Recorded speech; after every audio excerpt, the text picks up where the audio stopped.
ইসলাম যেখানে বলছে হ্যাঁ, তার মানে সেখানে আমাকে হ্যাঁ বলতে হবে। ইসলাম আমাকে যেখানে না বলছে, তার মানে সেখানে আমাকে না বলতে হবে। সহজ কথা, একদম সহজ কথা। ইসলাম মানে, ইসলামী জীবনযাপন মানে আপনাকে টোটালি স্যারেন্ডার করা ইসলামের কাছে। দ্যাট মিনস আপনি আল্লাহর গোলাম। আপনি যদি আল্লাহর গোলাম হন, তাহলে আপনি তার অন্য কারোর গোলামি করতে পারেন না। কিন্তু আমরা কি করতেছি? আমরা আল্লাহর গোলামি বাদ দিয়ে দুনিয়ার সবকিছুর গোলামি করতেছি, শুধু আল্লাহর গোলামিটা বাদ দিয়ে।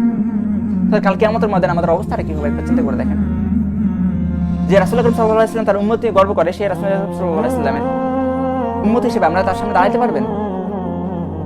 সমস্ত নবী রাসূলের মুখ যেখানে বন্ধ থাকবে, সেখানে আমাদের রাসূল আকরাম সাল্লাল্লাহু আলাইহি ওয়াসাল্লাম আমাদের জন্য সুপারিশ করবেন। আপনি কোন মুখ নিয়ে, কোন চেহারা নিয়ে তার কাছে সুপারিশের জন্য যাবেন?